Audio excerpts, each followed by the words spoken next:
இது மதிய நேர பிரதான செய்திகள். முதலில் தலைப்புச் செய்திகள். தேசிய பாதுகாப்புக்கு அச்சுறுத்தல் இல்லை, பொன்சேகா கருத்து. தமிழரசு கட்சிக்கு எதிராக கிளிநொச்சியில் இடம்பெற்ற மாபெரும் கண்டன கூட்டம். போர் முடிந்து நீண்ட வருடங்கள் கடந்தும் உள்ளங்களில் இன்னும் அமைதியில்லை, மன்னாரில் பிரதமர் உருக்கம். இனப்பிரச்சினைக்கு அரசமைப்பினூடாக நிரந்தர தீர்வு உறுதி. மீளவும் மின்சார நெருக்கடியை மக்கள் எதிர்கொள்ள நேரிடும், உதய கம்மன்பில. நீதிமன்ற நடவடிக்கைகளிலிருந்து சட்டத்திறனிகள் இன்று விலகுவர். ஜேஆர்ஏ நிறைவேற்ற அதிகாரத்தை விட புதிய பயங்கரவாத சட்டம் ஆபத்து, லங்கா சமசமாஜ கட்சி. IMFஇன் பணிப்பாளர் இன்று வருகிறார். திம்பு கோட்பாடுகளின்படி அரசமைப்புக்கு யோசனை, நல்லூரில் கூடி ஒருமனதாக தீர்மானம். மீண்டும் மின்கட்டண உயர்வு, மக்களை ஏமாற்றும் அனுர அரசு, சஜித் குற்றச்சாட்டு. மன்னார் திருக்கேதீஸ்வர ஆலயத்தில் இடம்பெற்ற சிவராத்திரி பூஜை வழிபாடுகளில் பிரதமர். வலி வடக்கில் படைவசமுள்ள காணிகள் ஏப்ரலில் விடுவிப்பு, அமைச்சர் சந்திரசேகர். இந்தியா பாகிஸ்தான் போட்டியை நேரில் பார்வையிட்ட ஜனாதிபதி. தொடர்வது விரிவான செய்திகள். தமிழ் மக்களின் அபிலாஷியான திம்பு கோட்பாடுகளை முழுமையாக அனுபவிக்கும் விதத்திலான சுயாட்சி அம்சங்களுடன் கூடிய அரசமைப்புக்கான யோசனைகளை தயாரிப்பது என்ற நல்லூர் இளங்கலைஞர் மன்றத்தில் நேற்று கூடி ஒருமனதாக தீர்மானம் எடுக்கப்பட்டுள்ளது. ஏகிய ராட்சிய அரசமைப்பை நிராகரிப்பது தொடர்பிலும் தமிழ் தேசம் இறைமை சுயநிர்ணயத்தை அங்கீகரிக்கும் தீர்வை கோருவது தொடர்பிலும் தமிழ் தேசிய பேரவையின் அழைப்பின் பேரில் இந்த கூட்டம் நடைபெற்றது. அரசியல் கட்சிகளின் தலைவர்கள், பொது அமைப்புகளின் தலைவர்கள், மத தலைவர்கள், சிவில் சமூக செயற்பாட்டாளர்கள் என பலர் பங்கேற்ற இந்த கலந்துரையாடலின் நிறைவில் தமிழ் தேசிய பேரவையின் தலைவரும் எம்பியுமான கஜேந்திரகுமார் பொன்னம்பலம் கருத்து வெளியிட்டார். அதில் அரசாங்கம் தேர்தல் விஞ்ஞாபனத்தில் குறிப்பிட்டிருந்த 2015 தொடக்கம் 2019 ஆண்டு கால பகுதியில் தயாரிக்கப்பட்ட ஏகிய ராட்சிய அரசமைப்பு ஒற்றையாட்சியாக இருப்பதால் அதனை அடியோடு நிராகரிக்க அனைத்து தரப்புகளும் முடிவெடுத்துள்ளன. அத்துடன் தமிழ் மக்களின் அபிலாஷியுடனான திம்பு கோட்பாடுகளை முழுமையாக அனுபவிக்கும் விதத்திலான சுயாட்சி யோசனைகளை தயாரிப்பதற்கு தீர்மானிக்கப்பட்டுள்ளது. இந்த தீர்மானத்தை நடைமுறைப்படுத்த இந்த கலந்துரையாடலில் பங்கேற்ற அரசியல் தரப்புகள், அமைப்புகள், புத்திஜீவிகள், அனைத்து தரப்பினர்களையும் கொண்ட உறுப்பினர்கள் பொதுச்சபையாக அங்கீகரிக்கப்பட்டுள்ளது. இதிலிருந்து ஓர் அரசியல் குழு அமைக்கப்படும். இந்த அரசியல் குழு திம்பு கோட்பாடுகளின் அடிப்படையில் சுயாட்சியை முழுமையாக அனுபவிக்கக்கூடிய ஓர் அரசமைப்பு யோசனைகளை தயாரிப்பதற்கு செயல்படும். அந்த யோசனைகளை அரசியல் குழு வரையறை செய்த பின்னர் பொதுச்சபைக்கு மீள வழங்கப்படும். பொதுச்சபையின் அனுமதி பெறப்பட்ட பின்னர் அதனை மக்கள் மட்டத்தில் கொண்டு செல்ல முடிவு எடுக்கப்பட்டுள்ளது. அரசியல் குழு எவ்வாறு செயல்பட வேண்டும் என்று ஆலோசனைகள் முன்வைக்கப்பட்டன. பிரதானமாக தமிழ் மக்கள் பேரவையால் தயாரிக்கப்பட்ட வரைவை அடிப்படையாக கொண்டு ஆலோசனைகளை பெறுவது என்றும், மேலதிகமாக வேறு யோசனைகள் இருந்தால் அந்த குழுவுக்கு வழங்கி அனைத்தையும் கொண்டதான ஒரு பொது யோசனை தயாரிக்கும் தீர்மானம் எடுக்கப்பட்டது. மேலும் நேற்றைய தினம் பொதுச்சபை அங்கீகரிக்கப்பட்டாலும் கூட இந்த கூட்டத்தில் பங்கேற்காத அரசியல் கட்சிகள், அமைப்புகள், புத்திஜீவிகள் எதிர்காலத்தில் கலந்து கொள்ள விரும்பினால் அதற்கான கதவு திறந்தே இருக்கும். அனைவரையும் அரவணைத்து தமிழ் தேசிய நிலைப்பாட்டை பலமாக முன்வைக்கும் முயற்சியாகவே இது இருக்கும் என்றார். நாங்கள் பல்வேறு வகையான நெருக்கடிகளிலேயும் இழப்புகளிலேயும் சொல்லோனா துன்பங்களிலேயும் அனுபவித்த பின்னணியில் இன்று நாங்கள் பலவீனப்படுத்தப்பட்டதாக ஒரு சூழ்நிலையில் எங்களுடைய இருப்பையும் தனித்துவத்தினையும் உரிமையினையும் தக்க வைத்துக் கொள்வதற்காக பல்வேறு வகையான பிரயத்தனங்களையும் முன்னெடுத்து வருகின்றோம். அந்த வகையில் உங்களுக்கு தெரியும், இந்த புதிதாக பதிவு செய்யப்பட்டுள்ள NPP அரசாங்கம் ஏனைய அரசாங்கங்களினை விட இந்த இனப்பரம்பலின் மாற்றத்தை ஏற்படுத்தக்கூடிய அல்லது தமிழர் அடையாளத்தில் மலினப்படுத்தக்கூடிய பல்வேறு வகையான செயல் திட்டங்களினை திரைமறைவில் சிறப்பாகவும் வினைத்திறனாகவும் செய்து வருகின்றார்கள். இந்த பின்னணியில் சிங்கள மக்களை பொறுத்தவரைக்கும் முன்னைய அரசாங்கங்களோடு ஒப்பிட்டு பார்க்கின்ற பொழுது இன்றைய இந்த அரசாங்கம் தொடர்பாக ஒரு நல்ல கருத்து நிலை திட்டமிடப்பட்டு உருவாக்கப்பட்டிருக்கின்றது. கணிசமான முஸ்லீம் மக்களும் கணிசமான தமிழ் மக்களும் அந்த திட்டமிட்ட மாய விபத்துக்கு ஈடுபட்டு இருக்கிறார்கள். அதை நாங்கள் பாராளுமன்ற தேர்தலில் கணிசமாக கண்டிருக்கின்றன. ஏற்கனவே இந்த NPP அரசாங்கம் தனது தேர்தல் விஞ்ஞாபனத்தில் குறிப்பிட்டவாறு புதிய அரசியல் அமைப்பொன்றை உருவாக்க வேண்டிய தேவை இருக்கிறது. அதில் பிரதானமான தேவைகளில் ஒன்று இந்த இனப்பிரச்சனைக்கான தீர்வினை கொண்டு வருவது, அல்லது ஏற்கனவே இருக்கின்ற அரசியலமைப்பு, அதாவது 1978ஆம் ஆண்டு கொண்டு வரப்பட்ட ஜிஆர் அரசியலமைப்பு அரசு செலவீனங்களிலேயும் பொருளாதார நெருக்கடிக்கும் நேரடியாகவும் மறைமுகமானது காரணமாக இருந்தமையினால் இந்த அரசியலமைப்பினை திருத்த வேண்டிய தேவை போன்ற பல்வேறு காரணங்களினால் அவர்கள் இந்த அரசியலமைப்பை திருத்துவதாக தேர்தல் விஞ்ஞாபனத்தில் தெரிவித்திருந்தார்கள்.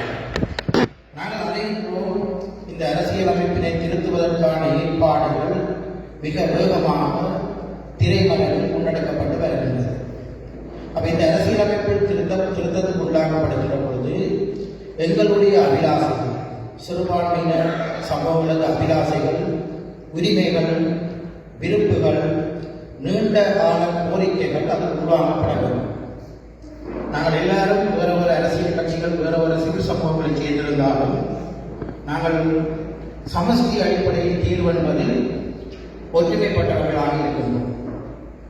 சமஷ்டி கட்சியிலிருந்து சமஷ்டி கோரிக்கையை வலியுறுத்தித்தான் அனைத்து கட்சிகளும் இன்றைக்கு செயற்படுகின்றன. ஆனால் அந்த கோரிக்கைக்கு மாறாக ஒற்றையாட்சி, இப்ப இருக்கிற ஒற்றையாட்சியினை ஒத்த இன்னும் ஒரு புதிய ஒற்றையாட்சி அரசியலமைப்பினை நாங்கள் வருவதற்கு அல்லது அமலாக்கம் செய்வதற்கு அனுமதிப்போமானால் அதனுடைய இனப்பிரச்சனை தீர்க்கப்பட்டுவிட்டது என்ற ஒரு ஒற்றுப்புள்ளியை சர்வதேச சமூகத்தில் ஏற்படுத்துவதற்கு வாய்ப்பாக அமையும்.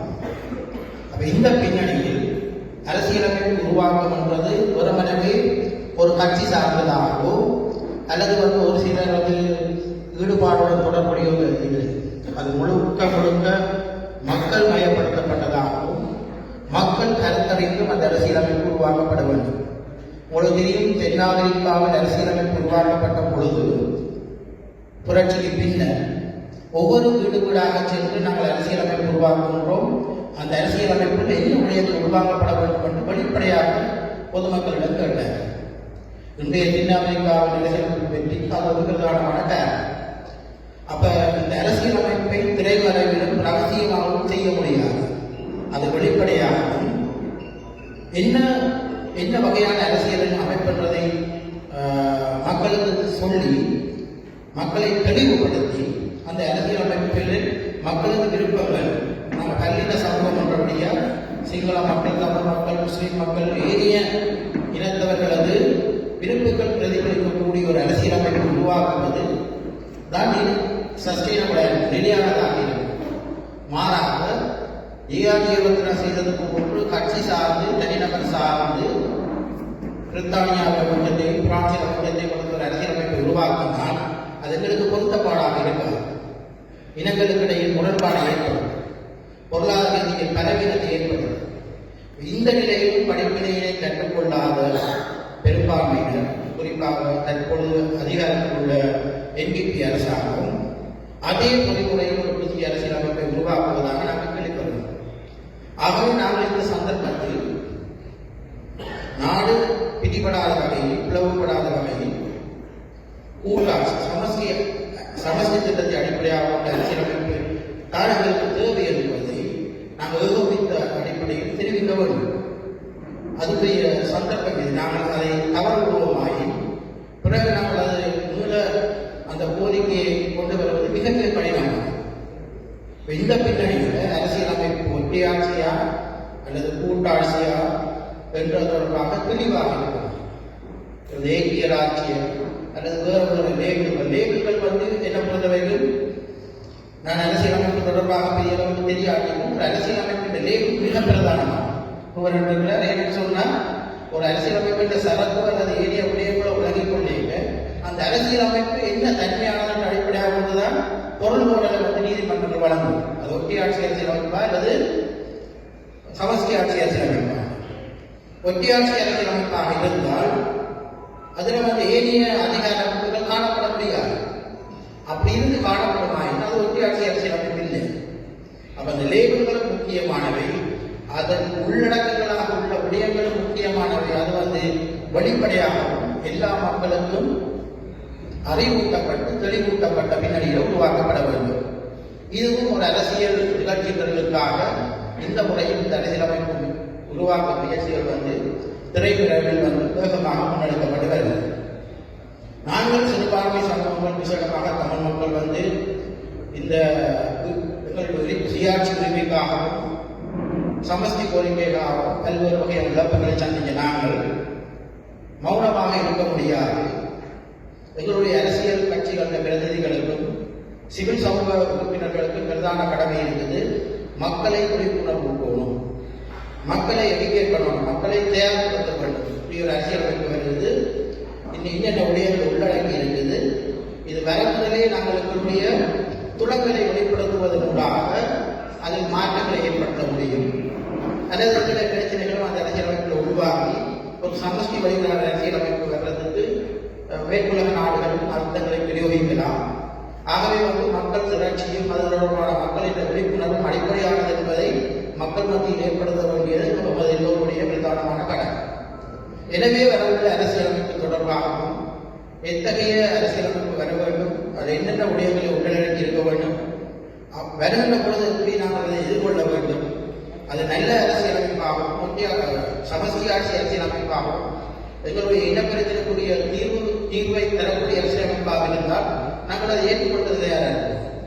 அதே நேரம் அதுக்கு மாறாக ஒற்றையாட்சி அரசியலமைப்பாக இருந்தால் நாங்கள் அதை நிராகரிக்க வேண்டும். அது உங்களுடைய வரலாற்று கடமை.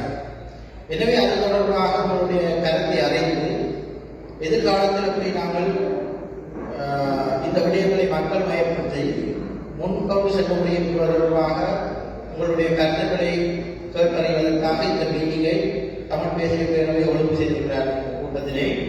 எனவே அவர்களுடைய இந்த எண்ணம் வெற்றி பெற வேண்டும் என்று கேட்டுக்கொண்டு உங்களுடைய கருத்துக்களினை ஒருவராக நிறைய பேர் இருக்கிறதால மிகவும் ஒரு குறிப்பிட்ட நேரத்திற்குள் ஒருவராக உங்களுடைய கருத்துக்களினை தெரிவிக்குமாறு மிக தாழ்மையுடன் கேட்டுக்கொள்கிறேன். அந்த வகையில் வணக்கம். இன்றைய இந்த கலந்துரையாடலிலே மிக முக்கியமான சில கட்டங்கள் ஏற்பட்டிருக்கின்றன.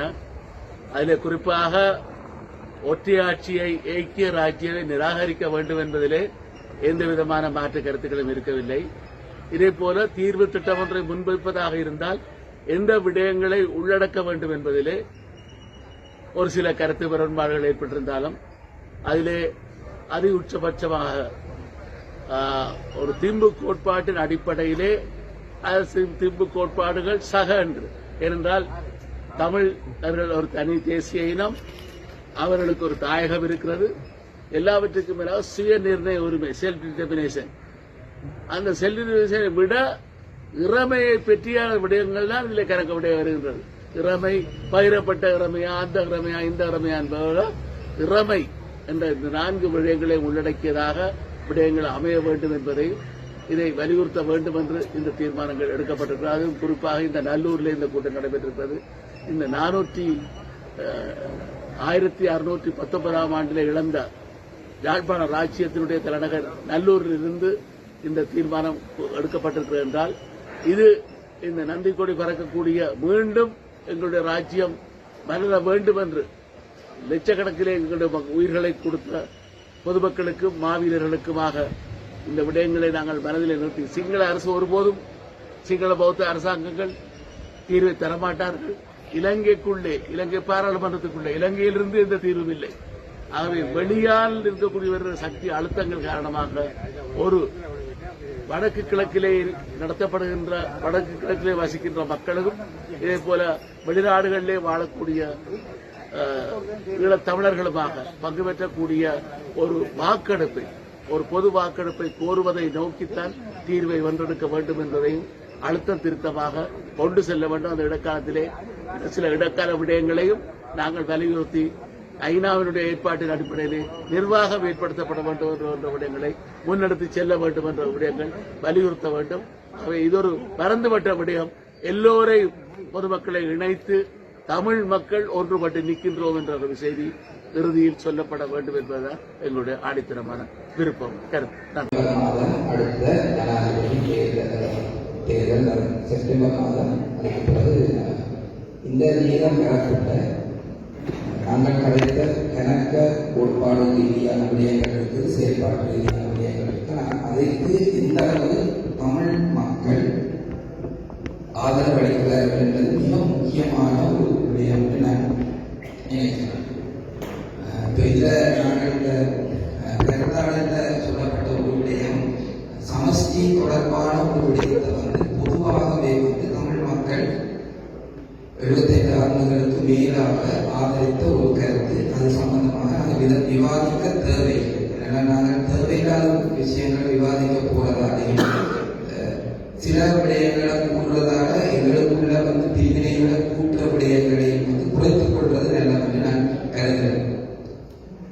16ஆம் ஆண்டு இந்த சமர்ப்பணம் தமிழ் மக்கள் பேரவையுடைய சமர்ப்பணம் வரக்குள்ள அது சம்பந்தமாக இன்றைக்கு அதை முழுமையாக ஏற்றுக்கொள்ளலாமா இல்லையாண்டு கூறப்பட்டது. அது 10 வருஷத்துக்கு முன்னால் நான் பார்த்ததால இன்றைக்கு நான் அது தெளிவாக அதில் இருக்கிற நுணுக்கமான விடயங்களை சொல்ல மாட்டேன். அதை நான் திரு குருபரன் கூறலாம். நாங்கள் அதை ஏற்றுக்கொள்வதற்கு முதல்ல மறுபடியும் அதை ஒரு முறை இல்லை இன்றைக்கும் பார்வையிட வேண்டும், வாசிக்க வேண்டும் என்று நான் கேள்விக்கிறேன். ஒன்று, இந்த தனிச்சிங்களம் அல்லது சிங்கள நாடு என்ற ஒன்றை உருவாக்குறதுக்கு மாறாக தமிழ் அரசு உருவாகக்குள்ள அந்த தனிச்சிங்களம் பௌத்த சிங்களத்து தேசமாக இருக்கக்கூடாது. அதில் இந்த தமிழ் தேசத்துக்குள்ள தமிழ் பேசுகிற மக்கள் அனைவருக்கும் ஒரு மிக சமத்துவமான ஒரு நிலைப்பாடு இருக்க வேண்டும் என்ற உயர்ந்த நோக்கோட முற்போக்கு சிந்தனையோட உருவாக்கப்பட்ட ஒரு கோட்பாடு. இன்றைக்கு நாங்கள் முஸ்லிம்களோட கதைக்கிற நிலையிலே நாங்கள் நிலைப்பாட்டுக்கு வந்துட்டு பிறகு போய் கதைப்போம். நிறைய மக்கள் அன்றைக்கு வாக்கில்லாமல் வாக்குறுதி இல்லாதவர்களுக்கு நாங்கள் அவர்களுடைய பிரதிநிதியாக நின்றீர்கள். இன்றைக்கு அவர்கள் எங்களோடு இருக்கிறார்களான்னு எங்களுக்கு தெரியாது. எங்களுடைய மக்கள் மத்தியில் இன்றைக்கும் நாங்கள் கதைக்க விரும்பாத சமூக பிரச்சனைகள் அல்லது பிரதேசவாதம் இருக்குது. அது சம்பந்தமான பெறவிடயங்கள் இருக்கு. பெண்கள் அவர்களுக்கு போதிய அளவு இடம் அளிக்கிறோம் என்று நாங்கள் கதைக்கிறோம். இந்த விடயங்கள் எல்லாம் பொதுவான விடயம், முற்போக்கான விடயம். இதெல்லாம் அந்த தமிழ் பேரவையுடைய யோசனையில சேர்க்கப்படலாம். ஏனென்றால் ஒரு சில விடயம் சமஷ்டி தொடர்பான விடயம் மட்டும்தான் தமிழ் பேசுகிற மக்கள் அனைவருக்கும் முக்கியம் நாங்கள் கருதி கொண்டிருக்க கூடாது இருக்கிறது. அதனால் நாங்கள் இன்றைக்கு அதை முன்வைக்கிற யோசனையை நாங்கள் தயாரிக்கலாம். அதே நீங்க சொன்ன மாதிரி தமிழ் பேரவையினுடைய ஆலோசனையில் இருந்து நாங்கள் ஆரம்பிக்கலாம். அதுல நினைக்கிற பிரச்சனை நாங்கள் அதில் சேர்க்கப்பட வேண்டிய பல விஷயங்கள் இருக்குது என்பதுதான் என்னுடைய ஞாபகம். முக்கியமாக சமூக பொருளாதார உரிமைகள் அதில் சேர்க்கப்பட வேண்டும். சமத்துவமான ஒரு நிலைப்பாடு. அப்பதான் எல்லா மக்களையும் நாங்கள் அதில் இணைச்சுக் கொள்ளலாம். நான் இதுக்காக சொல்றேன். என்ன கருத்து, நாங்கள் எங்களுடைய செயல்பாட்டு தரத்தை மாற்றி அனைவரையும் இணைத்து கொண்டு போகாத ஒரு செயல்பாடாக போனோம் என்றால் நாங்கள் 29ஆம் ஆண்டு போகக்குள்ள நாங்கள் மிகவும் ஒரு பயங்கரமான ஒரு டெஸ்ட் மக்களை கொண்டு போறோம். அது எங்கன்னா இவ்வளவு நாளும் 25 வருஷம் செய்த தியாகங்கள் இழந்தவர்கள் எல்லாருடைய உயிரையும் நாங்கள் இது முக்கியமா இல்லையான ஒரு மாற்றம் கொண்டு விட போதும். தலைவர்களுக்கு சமூகத்தில் நாங்கள் வழிகாட்டிகளா இருக்கிற எங்களுக்கு பொறுப்பு இருக்குது. பிள்ளையாளர் நாங்கள் சரியான வழிகாட்டல சரியான ஒரு வழிகாட்டியாக கொண்டு போய் அவர்களும் ஏற்றுக்கொள்ளக்கூடிய ஒரு ஒரு யோசனையை முன்வைச்சா அதுக்கு பிறகு யாரும் அதை தேவை. தனித்துவமாக நாங்கள் யாழ்ப்பாணத்தில் இருந்து மட்டும் நாங்கள் கலைத்து இருந்து முடிவு எடுத்து தீர்மானம் வைப்பது மிகவும் தவறான விடயம். தமிழ் பேசுகிற மக்கள் அனைவரும் மறுபடியும் மிகவும் வலியுறுத்தி சொல்றேன், முஸ்லிம் சமூகத்தையும் கிழக்குமான மக்களையும் நிறைய மக்களையும் நாங்கள் சேர்த்துக் கொள்ளாமல் மற்றது இப்பொழுது வடக்கிலும் கிழக்கிலும் வாழ்ந்த சிங்கள மக்களுடைய கருத்துக்களை நாங்கள் கேட்காமல் கதைக்காமல் நாங்கள் ஒரு யோசனையை முன்வைத்தால் அதுக்கு அது ஒரு பூர்ணமான யோசனையாக இருக்காது. எங்களுடைய சில பேருடைய ஆழ்ந்த கோட்பாட்டின் அடிப்படையில் அது நியாயமாக இருக்காது. அந்த கோட்பாட்டில் எனக்கு மாற்று கருத்து இல்லை. ஆனால் மக்களுடைய ஆதரவை பெற்று ஒன்றாக முன்வைத்த நாங்கள் இந்த அரசுக்கு நாங்கள் ஒரு சவாலை விளக்கும். இருக்கிற யூனியன் என்ன கான்ஃபெடரேஷன் ப்ரொபோசலும் முன்வைச்சது மக்கள் போராட்டம் முன்னாடி நாங்கள் யாராவது வாசித்தோம். நாங்கள் முன்வைச்சது எங்களுடைய நாங்கள் ஆதரவை கொடுத்தது திரு ஐநேந்திரன். நாங்கள் பெடரல் முறையை முன்வைச்சோம், அவங்க கான்ஃபெடரல் முறையை முன்வைச்சாங்க. நாங்கள் வாசிக்கிறோம். அப்ப நாங்கள் கட்டாயம் நாங்கள் என்ன தீர்வை முன்வைக்கிறோம்ன்றதை கட்டாயம் வாசிப்பவர்கள் அதில் தெளிவாக இருக்கிறோம். எங்களோட மக்கள் முக்கியமாக இளைய தலைமுறை இருக்கிறது. எனவே நாங்கள் எனக்கு நினைச்சிட்டு அந்த இளைய தலைமுறை இது அடுத்த 20 வருஷத்துக்கு அவங்களோட தேவை என்ன, அவங்க என்னென்ன தேவையை கருதுறாங்க நோக்கத்தில் நாங்கள் யோசனையை முன்வைக்கிறோம். அப்ப சமூகம் எங்களை சப்போர்ட் பண்ணும். நாங்கள் வலுவாக இலங்கை அரசாங்கத்துக்கு முன்னால அந்த ப்ரொபோசலை வச்சு கரைக்கிறோம். அவங்களுக்கு தெரியும் எங்களோட கரைக்கிறோம். இல்லைன்னா நாங்கள் கடைகளும் அவங்க எல்லாம் கண்டுகொள்ள மாட்டாங்க. நன்றி.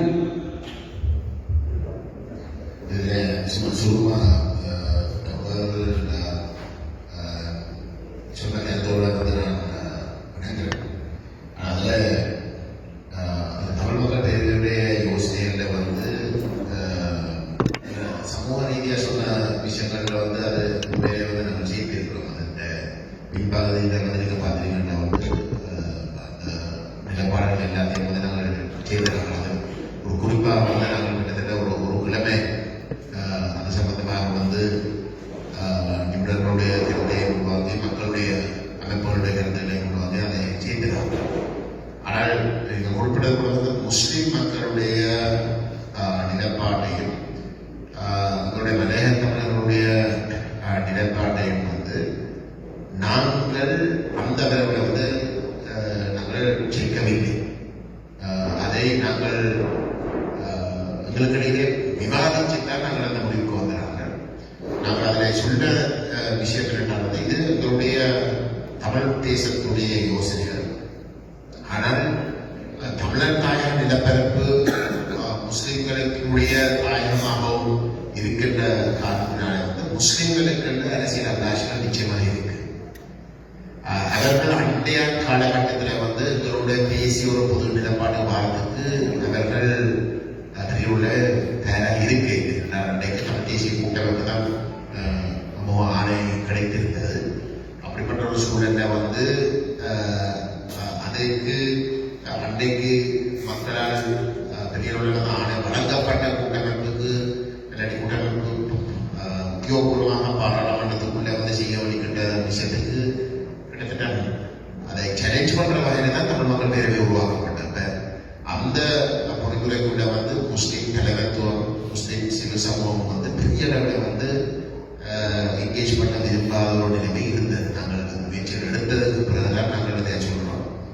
என்றால் அப்படி செய்தால் பிரதான கட்சியாக இருக்கக்கூடிய தமிழ் தேசிய கூட்டமைப்பை அவர்கள் விளக்க வேண்டும். அவர்களுடைய உறவோடு பிரச்சனை பெறலாம் என்ற ஒரு காரணத்தினால அவர்கள் அதை அந்த காலத்தில் விரும்பவில்லை. ஆனால் நாங்கள் அந்த யோசனைகள் தெளிவாக பதிஞ்ச விடயம் என்றால் இந்த யோசனைகள் அரசாங்கத்துக்கு முன்வைக்கிறதுக்கு முன்பு முஸ்லிம் மக்களுடைய அரசியல் அபிலாஷைகள் முழுமையாக உருவாக்கி இறுதிப்படுத்தப்பட வேண்டும் என்ற கருத்தை நாங்கள் தெளிவாக அதில் சொல்லியிருக்கிறோம்.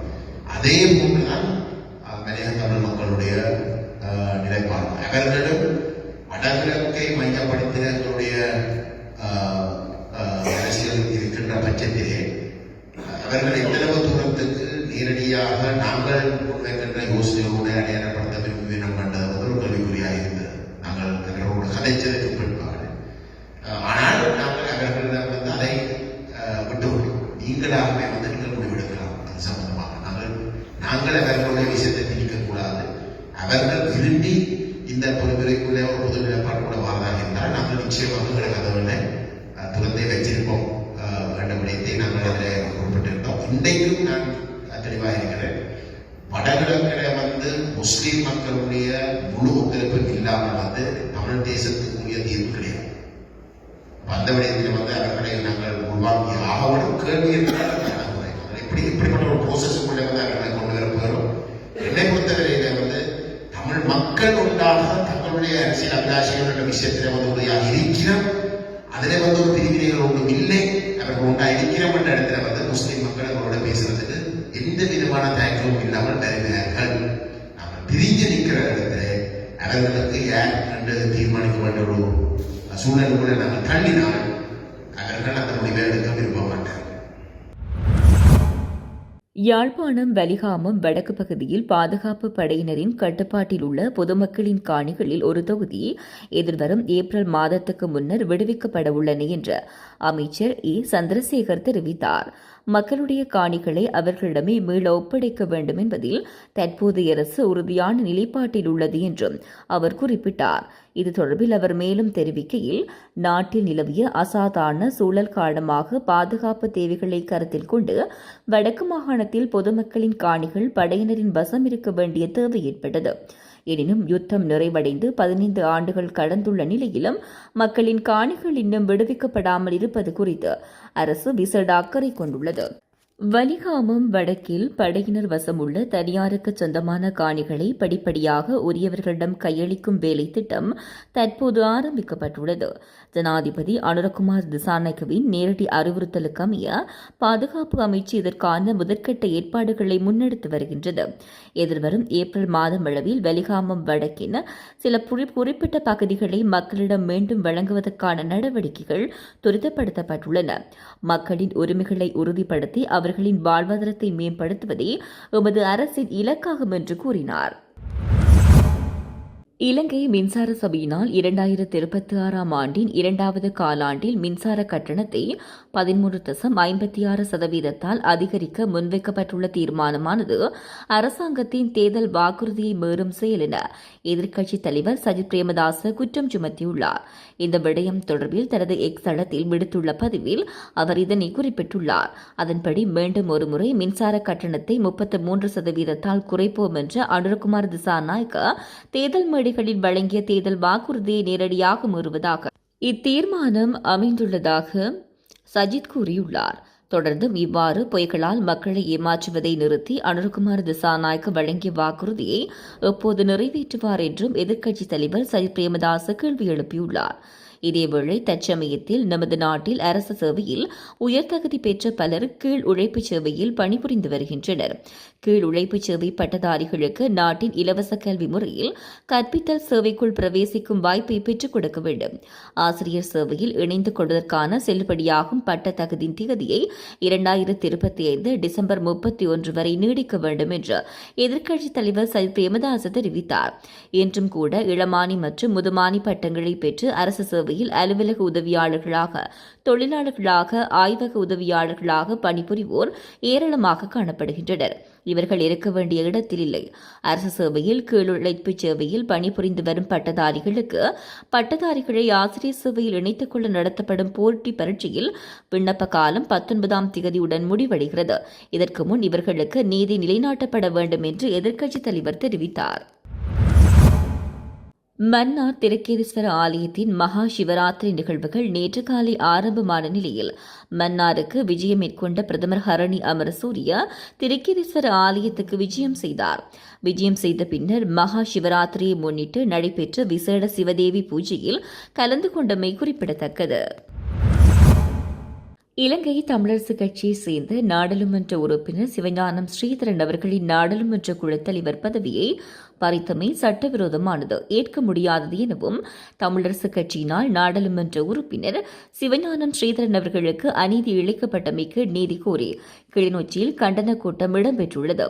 இத்தொடர்பில் மேலும் தெரிய வருவதாவது, நாடாளுமன்ற உறுப்பினர் சிவஞானம் ஸ்ரீதரன் அவர்களின் நாடாளுமன்ற குழுக்களின் தலைவர் பதவியை சட்டவிரோதமாக பறித்தமைக்கு எதிராக கடந்த 2026 பிப்ரவரி 14 சனிக்கிழமையன்று கிளிநொச்சி பொது அமைப்புகளின் ஒன்றியத்தினால் அநீதிக்கு எதிரான கண்டன கூட்டம் கிளிநொச்சி கூட்டுறவு மண்டபத்தில் இடம்பெற்றது. அங்கு கலந்து கொண்டவர்கள் இலங்கை தமிழரசு கட்சியின் தலைமையையும் பதில் பொதுச் செயலாளர் சுமந்திரன் மீதும் கடுமையான குற்றச்சாட்டுகளை முன்வைத்தனர். அந்நிகழ்வில் கலந்து கொண்ட இலங்கை தமிழரசு கட்சியின் முன்னாள் நாடாளுமன்ற உறுப்பினர் வைத்திய கலாநிதி சிவமோகன் கருத்து தெரிவிக்கையில், தேசிய தலைவரால் இனம் காணப்பட்டு வழிநடத்தப்பட்டு வந்த இலங்கை தமிழரசு கட்சி 2009 பின்னர் காலம் செய்த கோலத்தால் விஷமிகளின் ஆதிக்கத்துக்கு தள்ளப்பட்டிருப்பதாக குற்றம் சுமத்தினார். அவர் மேலும் தெரிவிக்கையில், மாவை சேனாதிராசா நாடாளுமன்ற தேர்தலில் தோற்கடிக்கப்பட்டதும் அவரை உடனடியாக பதவி விலகுமாறு தோற்கடிக்கப்பட்டவர் தலைமை பொறுப்பில் இருக்க முடியாதென கூறியவர்கள் இப்போது தமிழரசு கட்சியின் முக்கிய பொறுப்புகளில் இருப்பது எந்த வகையில் நியாயம்? இதுதான் சுத்துமாத்து, மிக பெரும் அநீதி. எனவே அவர்களும் உடனடியாக பதவி விலக வேண்டும். அதுதான் ஜனநாயகம் என்றார். மற்றும் மாவை சேனாதிராசா அவர்களுக்கு வழங்க வேண்டிய தேசிய பட்டியல் பதவி எவ்வித பிரயோசனமுமற்று ஒருவருக்கு வழங்கப்பட்டதாகவும் தெரிவித்தார்.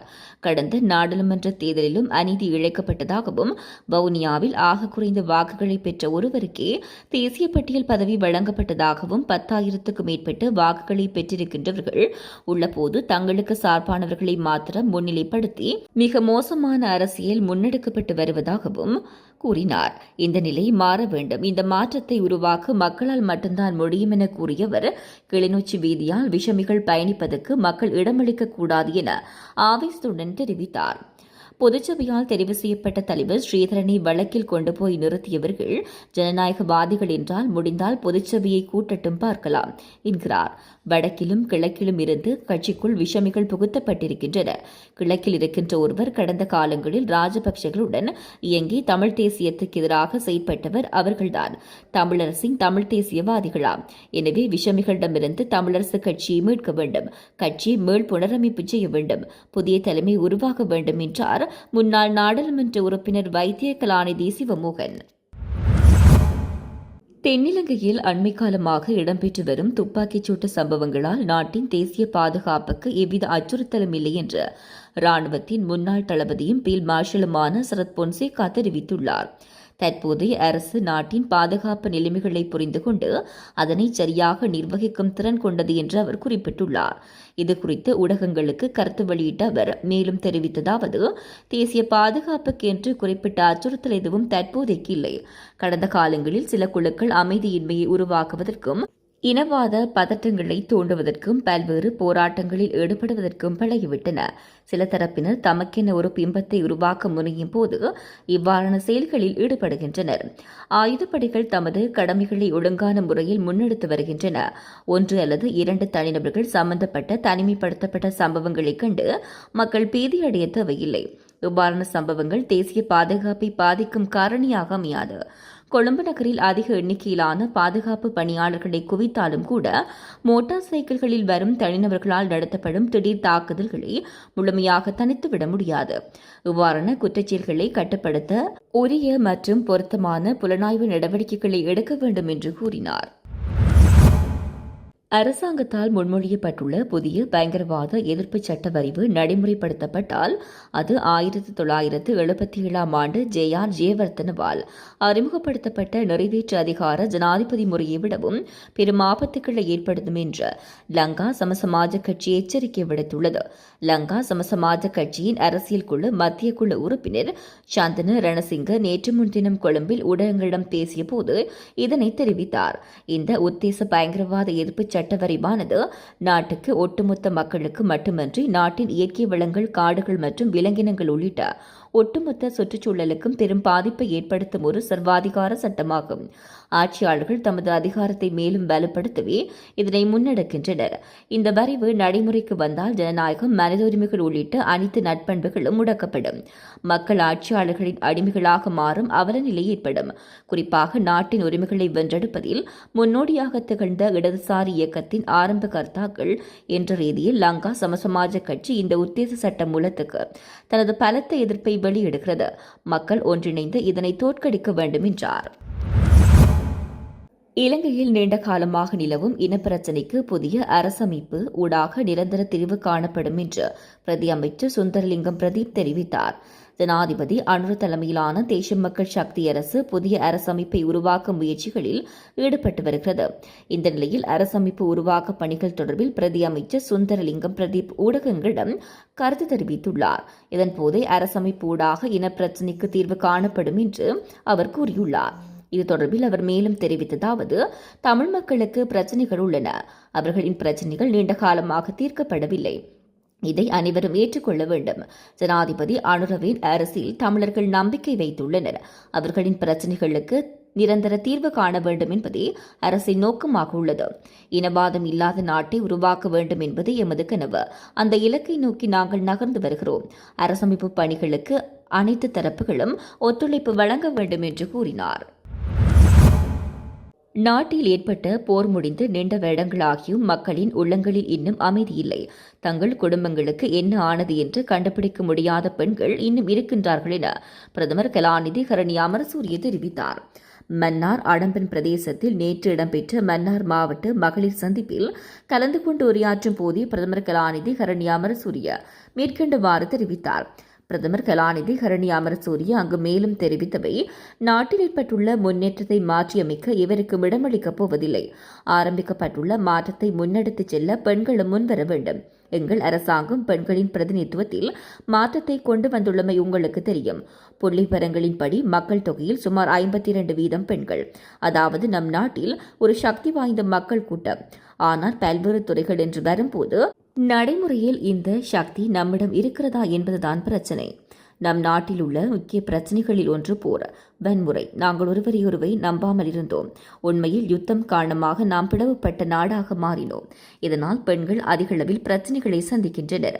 நாட்டின் பெரும்பான்மையான பெண்கள் தாய், தந்தை, மகன், மகள், சகோதர, சகோதரிகள் இல்லாமல் தவிப்பதை நாம் அறிவோம். அப்படி பாதிக்கப்படும் பெண்கள் இந்த பகுதியில் அதிகம் இருப்பதை நாம் அறிவோம். ஆனால் இனவாத முகாம்கள் ஒன்றுக்கொன்று முரண்பாட்டை உருவாக்க முயற்சிக்கின்றன. ஊழலை ஒழித்து அவர்களுக்கான ஜனநாயகத்தை பாதுகாக்கவும் சட்டத்தை சமமாக பயன்படுத்தும் பொருளாதாரத்தை வலுப்படுத்த வேண்டிய அவசியம் அவர்களுக்கு இல்லை. அவர்களுக்கு வேண்டியதெல்லாம் அதிகாரம். இது சாமானியர்களுக்கு அல்ல, அவர்களுக்கு மட்டுமே. சமீபத்தில் 21 ஆண்டுகளுக்கு பிறகு பால் பண்ணையாளர்கள் மில்கோவின் லாபத்தை பகிர்ந்து கொள்ள முடிந்தது. ஒரு வருடத்துக்குள் வருமான ஆதாரங்களை அதிகரிக்கவும், நிறுவனங்களில் விரயத்தை குறைக்கவும், லாபத்தை விநியோகிக்கவும் முடிந்தது. இடிந்து விழுந்த நிறுவனங்கள் புனரமைக்கப்படும். மோசடி, ஊழல் ஒழிக்கப்படும். அரசியல்வாதிகளின் வீண்விரயம் நிறுத்தப்பட்டு மக்களுக்கு நன்மைகள் கிடைக்கும். இனவாதத்தை தூண்டி நாட்டை மீண்டும் கொண்டு செல்ல சிலர் செயல்படுகின்றனர். இனவரியால் அதிகம் பாதிக்கப்படுவது பெண்கள்தான். பிரிவினையையும் ஒற்றுமையையும் மீண்டும் அனுமதிக்க வேண்டுமா? இல்லை, அதற்கு பெண் தலைமை தேவை. நாம் தொடங்கிய மாற்றத்தை முன்னெடுத்துச் செல்ல பெண்கள் முன் வாருங்கள். எங்களுக்கு இன்னும் நிறைய வேலைகள் இருக்கின்றன. முன்னோக்கி நகர்வதை நாங்கள் அனுமதிக்க மாட்டோம் என்று தடுக்க முடியாது. நாம் எதிர்கொள்ளும் முக்கிய பிரச்சனைகளில் ஒன்று போதைப் பொருள். இங்கு எங்கள் குழந்தைகள் பலியாகி விட்டார்கள் என்று நாங்கள் பயப்படுகிறோம். இதனால் குடும்ப தகராறு ஏற்பட்டுள்ளது.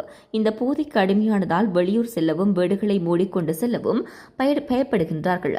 விஷத்தன்மை வாய்ந்த போதைப் பொருட்களை நாட்டிலிருந்து இல்லாதொழிப்பதாக ஜனாதிபதி விசேடமாக உறுதியளித்துள்ளார்.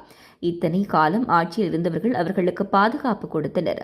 வன்முறை மற்றும் துஷ்பிரயோகத்திற்கு ஆளாகும் பெண்களும் குழந்தைகளும் இன்னும் உள்ளனர். பெண்கள் மற்றும் குழந்தைகளின் பாதுகாப்பை உறுதி செய்யும் வகையில் சட்டம் சிறப்பாக செயல்பட வேண்டும். 5 ஆண்டுகளுக்கு பிறகு இந்த ஆண்டு பட்டதாரி ஆசிரியர்களை நியமிக்கின்றோம். அந்த ஆசிரியர்கள் கண்டிப்பாக காலி பணியிடங்கள் உள்ள பள்ளிகளுக்கு அனுப்பப்படுவார்கள். தலைமை ஆசிரியர்கள் முறையாக நியமிக்கப்படவில்லை. இந்த காலியிடங்கள் அனைத்தையும் நிரப்ப கடந்த ஆண்டு முதல் தொடங்கினோம். அதே நேரம் பள்ளிகளின் உள்கட்டமைப்பு வசதிகளை மேம்படுத்தும் முயற்சிகள் மேற்கொள்ளப்பட்டு வருகின்றன. பெரிய பள்ளிகள், சிறிய பள்ளிகள் என்ற வித்தியாசம் இல்லை. ஒவ்வொரு பள்ளியிலும் நம் குழந்தைகள் இருக்கிறார்கள். ஒவ்வொரு பிரிவுக்கும் ஒரு பள்ளியை உருவாக்கி வருகின்றோம். இந்த நாட்டை கட்டியெழுப்பவே நாம் ஆட்சியில் அமர்த்தப்பட்டோம்.